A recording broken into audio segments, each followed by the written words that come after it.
Diretoria, o Paris Saint-Germain está na final da Champions League e eu vejo muitas teorias das quais as pessoas vão se arrepender no dia da final ou a médio e longo prazo. Por quê? Porque nenhuma dessas teorias faz o menor sentido. A Inter de Milão é um time gigantesco. A Inter de Milão pode, com um time coletivo, sem grandes estrelas, chegar porque ela é gigantesca. O Paris Saint-Germain não é gigantesco. O Paris Saint-Germain é rico.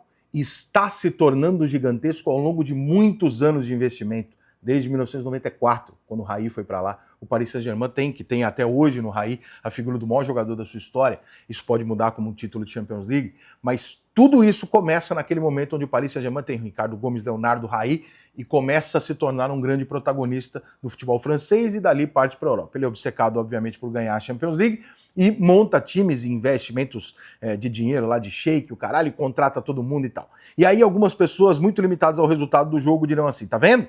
O Paris Saint-Germain contratou aquele monte de jogador, tinha Mbappé, Messi, Neymar em determinado momento, que é uma loucura, e não ganhou. Então não serviu para nada. Não. Todas as crianças que você vê usando a camisa do Paris Saint-Germain hoje tem a ver com Messi, Mbappé e Neymar.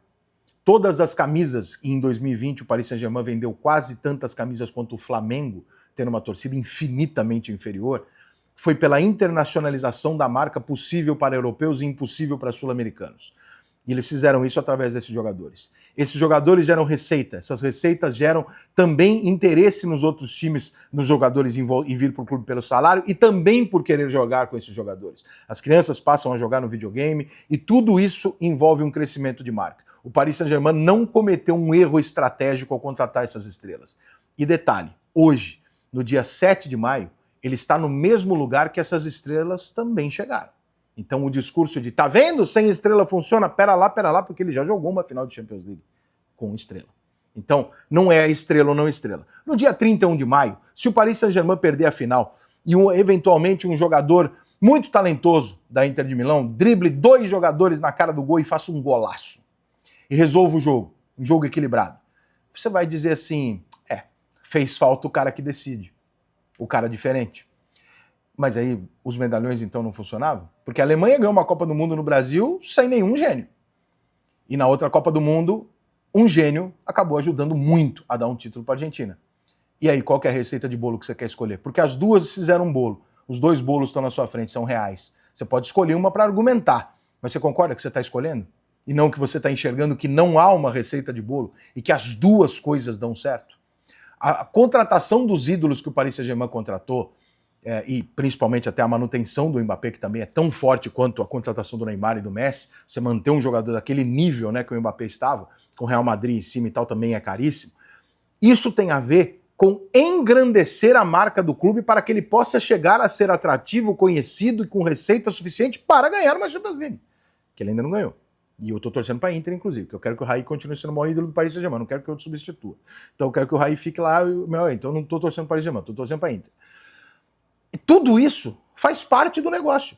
Achar que isso foi uma cagada porque o resultado desportivo da chegada em uma final, por uma bola na trave aqui, um gol ali ou aqui, é isso que determina se deu certo ou não? Gente, olhem, pelo amor de Deus, volte a 2016 e olhe pro Paris Saint-Germain hoje. Era um clubinho rico, hoje é um grande clube que ainda não está na prateleira dos gigantes, que não vai estar provavelmente tão cedo, mas o Paris Saint-Germain trocou de patamar. E ele não trocaria de patamar sem esses jogadores. Não é o título.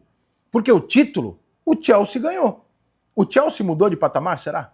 Ou o Chelsea só está aí nos patamares que você imagina quando tem um jogador lá que te chama atenção? O Chelsea precisa de grandes jogadores para que seja notado. O Paris Saint-Germain só está sendo notado porque chegou na final. Se o Paris Saint-Germain não estivesse na final, você teria notado o Paris Saint-Germain nos 10 meses de campanha. Você não notou. Ninguém notou. Ninguém assiste o campeonato francês. Só o francês. Por que todo mundo assistia? Por causa dos medalhões. Então dizer que os medalhões não são importantes no processo do clube é enxergar o futebol como o resultado do jogo de domingo. São empresas, são investimentos. Aquilo é uma marca. Não é assim. Isso é uma coisa que tem que ficar no passado. A gente não pode mais enxergar futebol. Hoje, com as SAFs entrando no Brasil, o brasileiro até outro dia ele tinha um argumento de falar, mas é que no Brasil é assim, então o brasileiro enxerga assim. Com as SAFs entrando no Brasil, se você quiser enxergar assim, você é teimoso. Não, o futebol é um negócio que tem que gerar resultado e lucro. Crescimento de marca, expansão internacional de marca, é um puta de um negócio importante. Então é óbvio que Mbappé, Neymar e Messi contribuíram para caralho para o Paris Saint-Germain. O conceito de não ganhou a Champions League, então, não, isso é desportivo. Isso é um detalhe desportivo. A bola podia ter batido na trave, o Neymar podia ter tocado meio metro pro lado aqui, o goleiro não pegava e estava... Conceito desportivo. Engrandece muito. Mas o Paris Saint-Germain não está onde está porque não tem medalhões. Isso é mentira. Porque o Barcelona tem os medalhões e chegou perto. Porque o Real Madrid é campeão o tempo todo, cheio de medalhões. Então a sua receita de bolo você pode jogar fora. Porque as duas receitas dão bolo. A receita do medalhão dá mais bolo do que a outra. Por obviedade, quanto melhores os meus jogadores, maior a minha chance.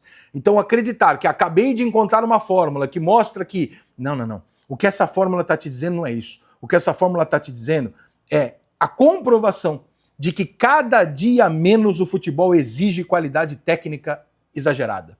De que cada dia menos se importa um jogador decisivo.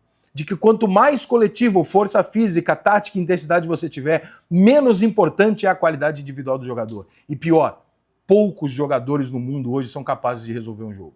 Raríssimos, para dizer a verdade. No passado não era assim. Isso para mim piora o futebol. Para algumas pessoas deixa mais legal. Mas essa receita de bolo que estão tentando criar do dia para a noite é uma puta loucura. Porque com os medalhões eles chegaram no mesmo lugar. Venderam muito mais, passaram muito mais mediaticamente do que nesse momento, e até agora ele não foi campeão. Se ele for campeão, vai ter gente que vai dizer isso. É o mesmo cara que talvez em 2014 quisesse dizer assim, a seleção brasileira não tem que convocar o Neymar, o Thiago Silva, o Casemiro, não. A seleção brasileira tem que ir só com jogador desconhecido. Por quê? Porque a Alemanha foi sem nenhuma estrela. Gente, desculpa, mas isso é uma loucura. Você está procurando fórmula de bolo onde não há fórmula de bolo. Dá para fazer o bolo de 1000 maneiras. Essa é uma delas. Mas este resultado do Paris Saint-Germain não crava que não valeu a pena trazer esses jogadores, não crava que isso foi inútil e nem que ele chegou por não tê-los, mas sim que ele cavou, foi aprendendo a jogar a Champions League e agora com um time um pouco mais humilde em nome, mas mais cheio de fome, talvez mais unido, talvez mais focado, ele tenha conseguido chegar exatamente como ele chegou da outra vez. Estão ignorando que ele já chegou. Então, são dois momentos de chegada. Um com a receita que hoje você rejeita e o outro com a receita que hoje você almeja. Mas os dois chegaram no mesmo lugar. Só que a receita anterior trouxe, além de tudo, marketing, retorno financeiro, venda de camisa, publicidade, o caralho. Essa atual, você só vai assistir o jogo da semifinal e da final. Tu não viu o Paris Saint-Germain jogar em quase nenhum momento do ano. Simplesmente porque ninguém no mundo tem o menor interesse em ver o Paris Saint-Germain. Se isso para você é um detalhe, oremos para que você nunca seja dirigente de um grande clube.